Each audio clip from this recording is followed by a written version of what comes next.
In our last video, I gave you an all-in-one jazz improv exercise that sounded like this.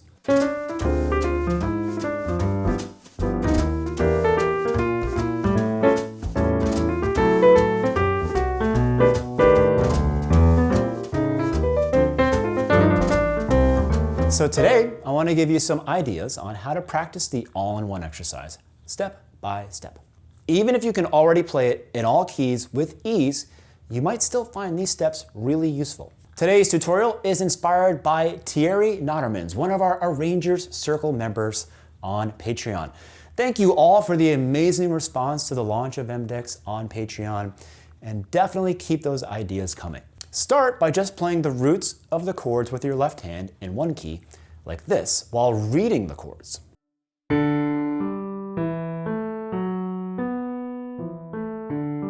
Now, it's important that when you do this, you think of the concepts that you're working on. Here's one way of doing that. We're in the key of C. The 2-5 is D to G. Then, if we move up, we play a 2-5 of 2, E to A. We move up again, but this time we play a 2-5 of 3. So instead of an F from C major, I have to play an F sharp. And now I just go back using the circle of fifths. 3, 6, 2, 5, 1. Now put the score away and play the roots again. Ask yourself, do you actually understand the harmonic progression? Use what you were thinking of in step 1. Try a weird key. For example, can you do it in D flat major?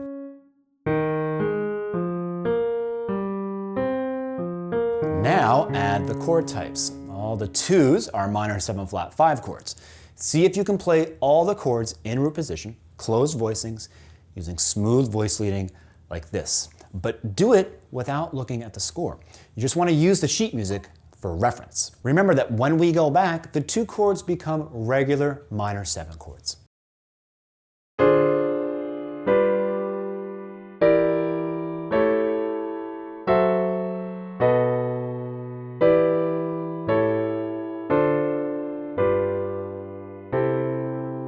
And if this is as far as you can get, that's perfectly fine.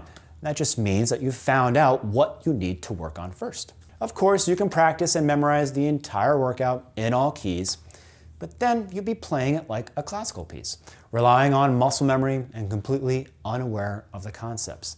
And that's not really useful if your goal is to improve your improvisational skills.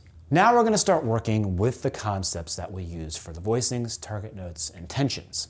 So for D minor 7 flat 5, play a closed voicing like you did in step 3. And on the right hand, play 1, 2, 3, 4. When I play this, the first thing I notice is that the 2, that's E natural, is a major second. And that's not very common on a minor 7 flat 5 chord. But remember, we're borrowing this D minor 7 flat 5 from the minor mode, while still in C major. That's why the 9th is natural. And then we move to G7 using an open voicing like this. Notice that the top and bottom notes are both G, and in between we have the 2 guide tones B and F. And now for the middle note in the right hand, we play the 13th E natural.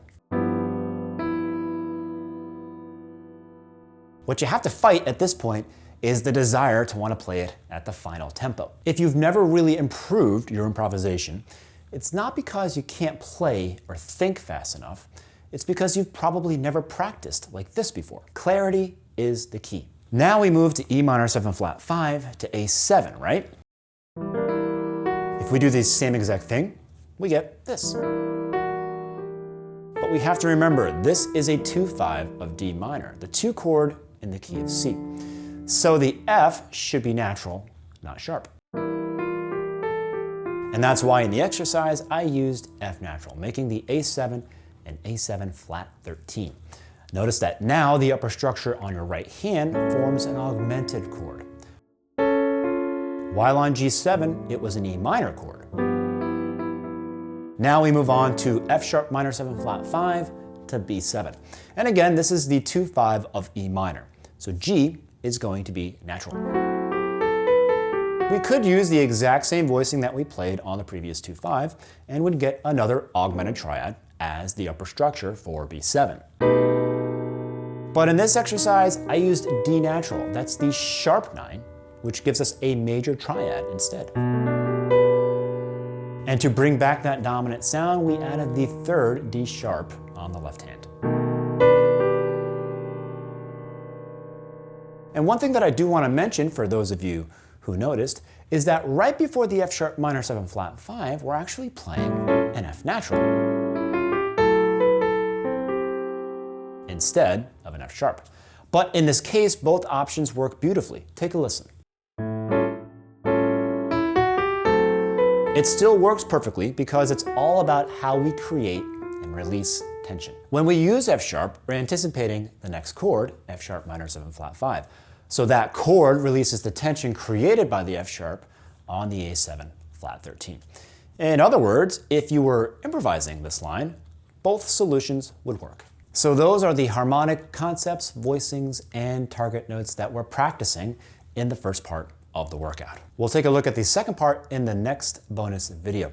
In this bonus PDF for our Patreon members in Tier 2, the All Access Student, and Tier 3, the Arranger Circle, we've included all the steps explained in detail. But if you're not a member yet, or you're in Tier 1, you can still purchase the PDF using the link provided in the description down below. And definitely keep those ideas coming. Like I said, today's entire video and exercise was the result of feedback given to us by a member in our Arranger Circle.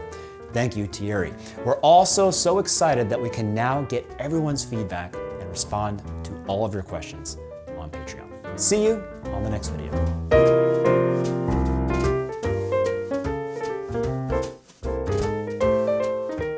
Today I have a great jazz improv workout for you. This exercise is an all-in-one workout that covers everything: voicings, rhythm, licks, chord progressions, idiomatic phrases, comping.